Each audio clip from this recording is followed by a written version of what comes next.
Wimbledon 2026 முடிவுக்கு வந்திருக்கு. போன மாசம் ரோலன் கேரோல வெயில் எப்படி ஒரு முக்கியமான ஃபேக்டரா இருந்துச்சோ அதே மாதிரி இந்த வாட்டி இங்கிலாந்துலயும் வெயில் ரொம்ப முக்கியமான ஃபேக்டரா இருக்கு. யானிக் சின்னர், நோவாக் ஜோகோவிச்சை தாண்டி அப்புறம் அலெக்சாண்டர் ஜுவரவை தாண்டி இந்த டோர்னமெண்ட்டை வின் பண்ணதுன்றதான் எல்லாருமே பேசிட்டு இருக்காங்க. அவரோட செகண்ட் விம்பிள்டன் அவர் வந்து டைட்டில் டிஃபெண்ட் பண்ணிட்டாரு, இதெல்லாம் வந்து எல்லாருமே சொல்லிட்டு இருக்காங்க. பட் அதை அவர் எப்படி பண்ணாரு அப்படின்னு தான் ரொம்ப முக்கியமான விஷயம். ரோலன் கேரோல நானே இதுக்கு முன்னாடி வீடியோல எக்ஸ்பிளைன் பண்ணியிருப்பேன். இந்த மாதிரி ஹீட்டை தாங்கிறது வந்து மற்றவங்களுக்கு கம்பேர் பண்ணா யானிக் சின்னருக்கு அவரோட ஜீன் வைஸாவே பார்த்தா ரொம்ப கம்மி பர்சன்டேஜ் தான் அவரால் மற்றவங்களுக்கு கம்பேர் பண்ணா வெயில தாங்க முடியும். பட் இப்போ அதே வெயில் சொல்ல போனா இன்னும் இன்க்ரீஸ் தான் இருக்கு இங்கிலாந்துல.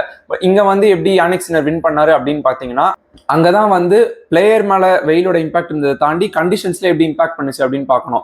பொதுவா விம்பிள்டன் வந்து கொஞ்சம் ஸ்லோ பேஸ்டா தான் இருக்கும், அதே மாதிரி வந்து கொஞ்சம் டேம்பா இருக்கும் கண்டிஷன்ஸ்லாம். பட் இந்த வாட்டி அந்த வெயில் வந்து லிட்டரலா கண்டிஷன்ஸே பொழந்திருக்கு. அப்படியே அங்க வந்து ரொம்ப ஃபாஸ்டா இருக்கு பால் மூவ்மெண்ட், அதே மாதிரி பிட்ச்லயும் வந்து நல்ல பவுன்ஸ் எல்லாம் இருந்திருக்கு. ஸோ இது வந்து யானிக் சின்னருக்கு ஒரு அப்படியே வரப்பிரசாதமா அமைஞ்சிச்சு. அதை வச்சுட்டு அவர் ஈஸியா வின் பண்ணிட்டான்னு சொல்ல முடியாது, பட் அது வந்து அவருக்கு நல்லா ஃபேவர் பண்ணுச்சு. ஸோ அதை வச்சு அவர் வின் பண்ணிட்டாரு.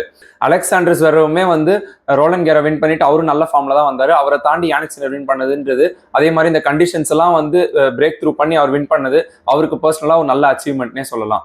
அடுத்து விமன்ஸ் சிங்கிள் சைடு வந்தோம் அப்படின்னா, செரீனா வில்லியம்ஸ் மோஸ்ட்லி இதுதான் நடக்கும்னு எக்ஸ்பெக்ட் பண்ணது. அவங்க 4 வருஷம் கழிச்சு வந்து விளையாடுறாங்க, ஏஜும் ரொம்ப ஆயிடுச்சு.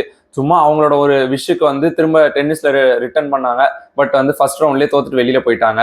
அண்ட் தென் எப்படி ரோலன் கேரோல பெரிய பெரிய பிளேயர்ஸ்லாம் வந்து அந்த வெயில் வந்து ஒரு லூசிங் ஸ்பீட்ல கொண்டு போச்சு. அதே மாதிரி இங்கே ஈகா ஸ்வியான்டெக் ஆகட்டும், அதே மாதிரி அரீனா சபாலெங்கா, இவங்களெல்லாம் வந்து மேட்ச் தோத்துட்டாங்க. ஃபைனல்ஸே வந்து ரொம்ப ஒரு அன்பிரடிக்டபிளான ஃபைனல்ஸாக தான் இருந்துச்சு. செக்கியா கண்ட்ரிலேருந்து 2 பேர் வந்தாங்க. அதில் 19 இயர் ஓல்டு யங்ஸ்டர் லிண்டா நோஸ்கோ தான் வின் பண்ணியிருக்காங்க அகேன்ஸ்ட் அவங்க own country member Carolina Muchova.